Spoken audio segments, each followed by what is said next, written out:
সংস্কার শব্দটা শুনতে খুব মিষ্টি লাগে, তাই না?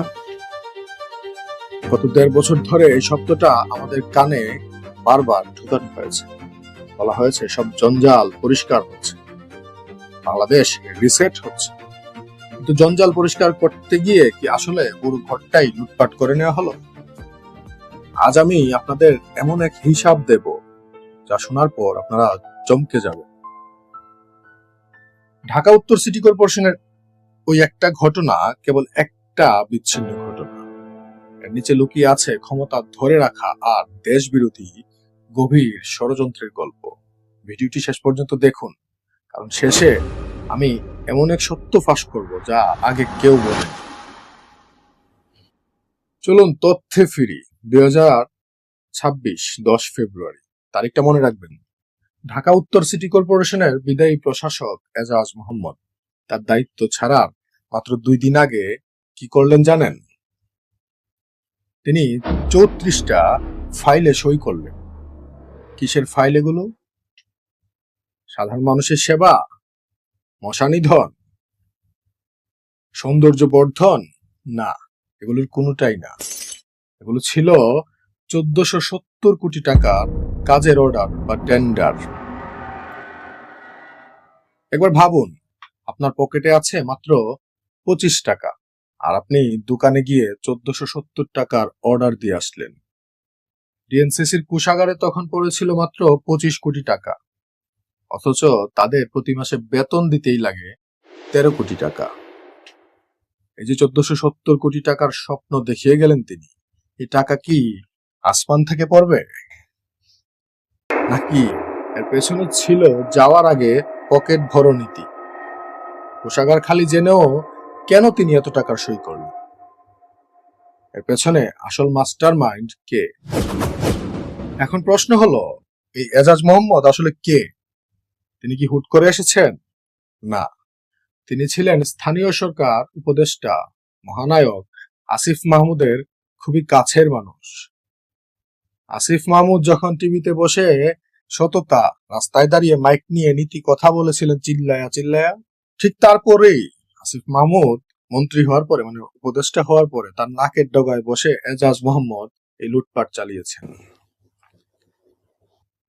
মজার ব্যাপার কি জানেন?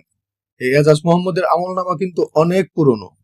আমাদের কাছে তথ্য আছে, দুদকের ফাইলে তার বিরুদ্ধে দুর্নীতির অভিযোগ অনেক আগে থেকেই ছিল। সেই ফাইলগুলো ধুলোবালি মাখা আলমারিতে বন্দী ছিল। প্রশ্ন হলো, এমন একজন চিহ্নিত দুর্নীতিবাজকে কেন এত বড় চেয়ারে বসানো হলো? এটা কি কেবল ভুল ছিল, নাকি আসিফ মাহমুদের আশীর্বাদ নিয়ে তাকে লুটপাটের সুযোগ করে দেয়া হয়েছিল? যখন রক্ষক নিজেই ভক্ষককে লালন করে, তখন তাকে আর চাইতো দেশপ্রেমিক বীর সংস্কারী বলা যায় না। আপনারা যারা ঢাকা উত্তরের বাসিন্দা, তারা একটু ভেবে দেখুন, গত 10-15 বছরে আপনারা যে উন্নয়নের জোয়ার দেখেছিলেন, আজ কোথায়? ট্যাক্স বেড়েছে, সবকিছুর দাম বেড়েছে, কিন্তু সেবা কোথায়? রাস্তাঘাটের অবস্থা দেখুন। বিগত সরকারের আমলে যে ভালো কাজগুলো হচ্ছিল, সেগুলোকেও দুর্নীতি বলে বন্ধ করে দেয়া হলো। অথচ আজ আমরা কি দেখছি? উন্নয়নের কোনো চিহ্ন নেই। একটা দৃশ্যমান কোনো কাজ তৎকালীন অন্তর্বর্তী সরকার করতে পারেনি, কিন্তু টেন্ডারের নামে শত শত কোটি টাকা গায়েব করে দিয়েছে। জনগণের ট্যাক্সের টাকা দিয়ে কোনো বড় রাস্তা বা ফ্লাইওভার হয়নি, সেই টাকা চলে গিয়েছে এজাজ মোহাম্মদের সেই 34টি ফাইলের মতো অন্ধকার পথে। এটি কেবল চুরি নয়, এটি দেশ ধ্বংস করার একটা চক্রান্ত। এবার আসি আসল কথায়। কেন এই সরকার নির্বাচনের নাম না নিয়ে বারবার সংস্কার সংস্কার জিকির তুলছিল? উত্তরটা এখন পানির মতো পরিষ্কার। তারা আসলে সময় নিচ্ছিল, তারা সময় ক্ষেপণ করতে চাচ্ছিল। কিসের সময়?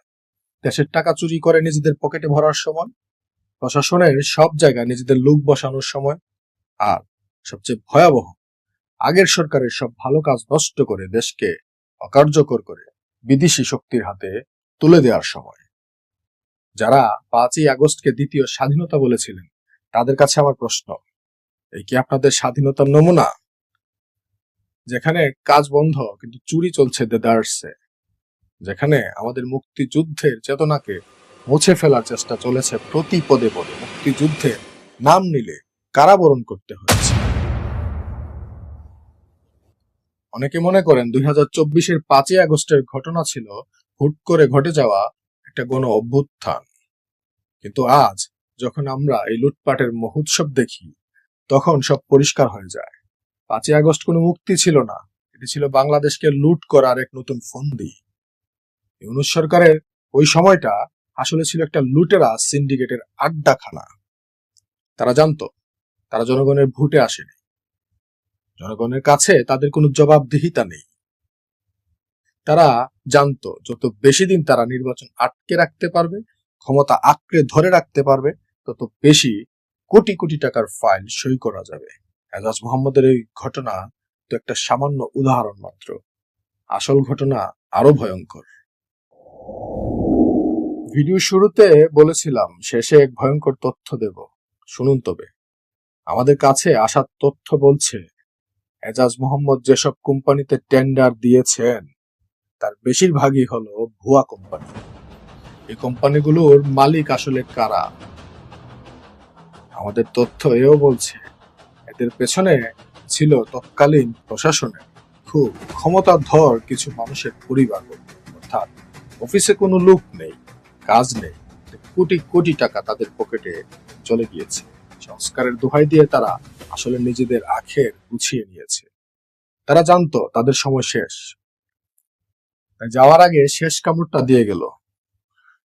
এখন প্রশ্ন হলো, যারা নিজেদের ফেরেস্তা দাবি করে ক্ষমতায় এসেছিল, তারা কি এই চুরির দায় নিজেরা স্বীকার করবে, নাকি একে অপরকে বাঁচিয়ে দেশ ছেড়ে পালাবে?